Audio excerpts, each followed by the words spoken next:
with hope in your heart.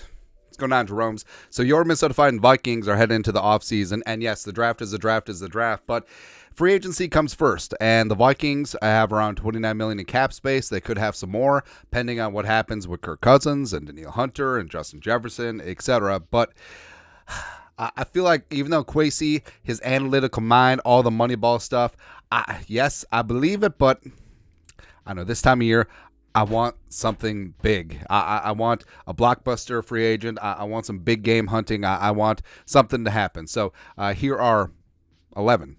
Well, we said 10, but then we're going to do the bonus one, but we got found out. So here are 11 insane blockbuster tier 1 free agents for the Vikings. Number 1, Chris Jones. So yes, I fully understand that Chris Jones is going to be 30. And he's going to command Aaron Donald money, $30 million per year. And if you're going to pay that plus with Justin Jefferson, it's going to be tough, especially with the dead cap coming home to roost this year. But I feel like if I did the list and didn't list him, people would get upset. But Chris Jones is still an absolute bully. He's an absolute force. He's prime Ndamukong Suh, but without the kicking. Can he kick it? No, he can't. But he is a balls-out force. Consistent run defense, consistent pressure, 85 pressures, 10.5 sacks in 16 games this year. Remember, he sat out the one against the Lions week 1 trying to make a point. But, I mean, Chris Jones, would he be worth the money?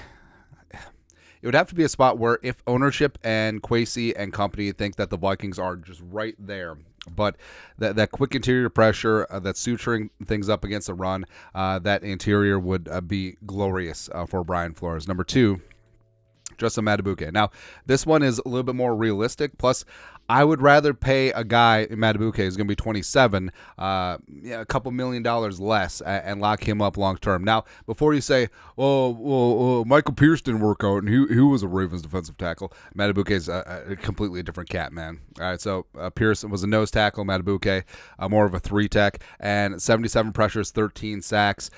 Second team All-Pro this year, had 13 sacks in 17 games. He was just extremely efficient and extremely productive in his contract year in the Michael McDonald defense of the season for the Ravens, and a big reason why they had a lot of success. And even though the Ravens lost against the Chiefs, I mean, Madubuike was the guy consistently getting pressure on Mahomes, that quick interior pressure, and I loved him coming out of Texas A&M, and I think that he looks good in purple, so why mess with a good thing? Next up, number 3. Liverpool scored again. Hey, when the guy who wears number 84 scores on your ass, it's over. Done. Next up, Christian Wilkins.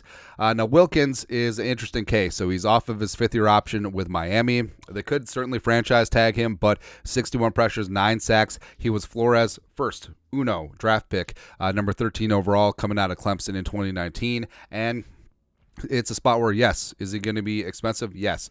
Is he still in his prime? Yes, even at 28. But leadership is a plus. He's a multi-year team captain, and I think that he's a guy who brings a lot of heart and hustle to the Vikings defensive line, which needs it. Number 4, Antoine Winfield Jr.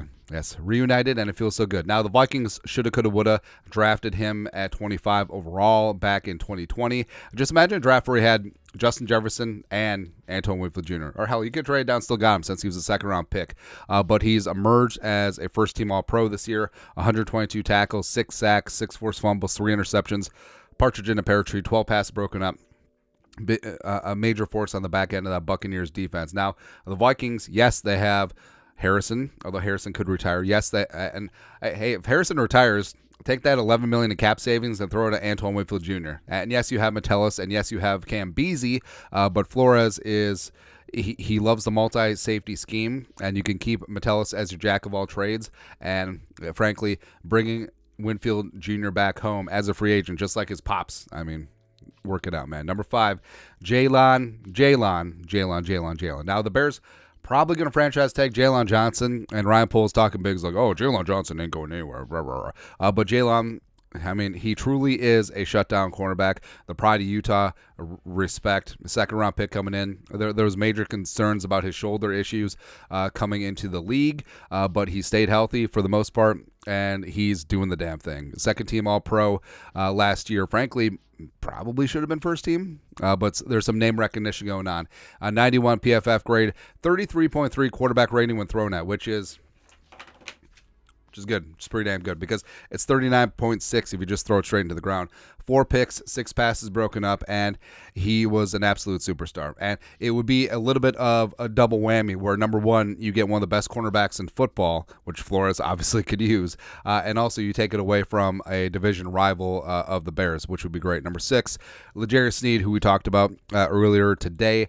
I think that Sneed, he's going to get paid. The pride of Louisiana Tech, really had himself a great season. He has a chance to win his 2nd Super Bowl ring. He's got the winner's mentality. Now, a little bit grabby, and certainly he's very, very good, but he's not on the level of Jalen Johnson, and the price does reflect that. A little bit older as well, but 11 passes broken up, 2 interceptions, 1 touchdown allowed in coverage this year, and that was in the Bills playoff game, and frankly should have been at least 2nd team All-Pro, but Sneed is an absolute stud. And the Vikings, don't want to say that they've had bad luck scouting and developing rookie cornerbacks through the draft, but I mean, just grab guys who are really good right now. Next up, number 7, Leonard Williams. So Williams is an interesting case where he was a Pro Bowler with the Jets, signed a big-time deal with the Giants. I mean, he was still good, but never really got that high-end recognition, was traded in season to the Seahawks and performed relatively well. About 54 pressures, 5.5 sacks this season between the Giants and the Seahawks. And he is a guy where a little bit longer in the tooth, but solid against the run, as well as can still consistently get pressure. And although at 17.25, I don't know. And also, most of these estimates are from Pro Football Focus in terms of amount of contract per season. Number 8, Bryce Huff. So Huff is a really interesting story. Came in as a UDFA, and the Jets, he's really developed over the last couple of years and has had a consistently high pressure rate. Last year, 20.1%, 10 sacks, and 67 pressures last season for the Jets. He's 6'3", 255. He's a pure stand-up outside linebacker, and if the Vikings lose Daniil, would kind of suck, but getting a younger, hungrier version in Bryce Huff certainly could take some of the sting out of losing 99 problems. Number 9, Michael Onwenu. Now, he's a guy that I've had a crush on for years. I liked him in the draft in Michigan coming out in 2020, ended up being a 6th rounder by the Patriots, and he's consistently been one of the best offensive linemen in the game, and they moved him around a ton. He's played left guard, right tackle, and it's a spot where, is he going to get paid handsomely? Yes.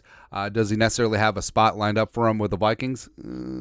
Probably not, but hey, do you sign Onwenu and then move Dalton Risner to center? I don't know. Just talking out loud. Or are you concerned enough about the dip in Brian O'Neill's production last year that you consider Onwenu as estate planning? You have him play guard for a year and then maybe take over right tackle. Don't know, man. But only 9 career sacks allowed, an 81.2 career PFF grade.